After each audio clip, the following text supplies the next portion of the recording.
Hello again အားလုံးပဲမင်္ဂလာပါကျမကတော့ Win Travel မြန်မာကတိုးလီတာမသိင်ယူဖြစ်ပါတယ်အခုကျမတို့ရောက်နေတဲ့နေရာကတော့စုံကစင်းဘုန်းကြီးကျောင်းပါနော်စုံကစင်း Monastery ဖြစ်ပါတယ်ဒီနေရာဆိုလို့ရှိရင်ကျမတို့အခုဆိုရင်ရှန်ဂရီလာရောက်နေဖြစ်ပါတယ်ရှင်ဒါကတော့ဘုန်းကြီးကျောင်းကကျမတို့အထဲမှာတက်ဝင်ရလို့မရပါဘူးဗီဒီယိုရိုက်လို့လည်းမရပါဘူးအဲ့တော့ကျမတို့အပြင်ရပြရဖြစ်ပါတယ်အခုကျမတို့အဲ့တော့စုံကစင်းဘုန်းကြီးကျောင်းရောက်နေတာ Monastery ကိုရောက်နေဖြစ်ပါတယ်ဒီနေရာကတော့တိဘက်ဘုန်းကြီးကျောင်းပေါ့နော်ဒီစုံကစင်းဘုန်းကြီးကျောင်းဆို Monastery ရောက်ဆိုလို့ရှိရင်သူက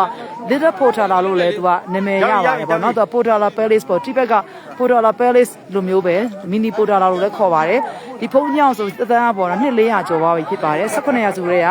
9ယောက်မြောက်တော့ဒလိုင်းလာမကဆောက်ထားတာဖြစ်ပါတယ်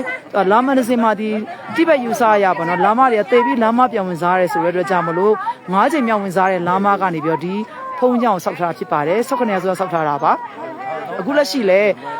yellow hat ပေါ့နော်ခေါင်းဝါပေါ့နော်လာမတွေရှိနေတော့မှာပဲနေထိုင်တော့မှာပဲဒီနေရာမှာဆိုလို့ရှိရင်အားလုံးပေါင်းလာမဖုံးကြီးပေါ့အခုဆိုရင်အပါ800ဆက်လက်နေထိုင်နေရရှိပါတယ်ဒါကတော့ကျမတို့အဲ့ရတော်တွေက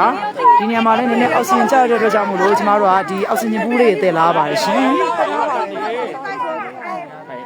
ငါလည်းပြည်လိုက်အာချိုးချီလိုက်ကြည့်တဲ့ဆိုင်ဒါတော့ကျမတို့ airline ဖြစ်ပါတယ်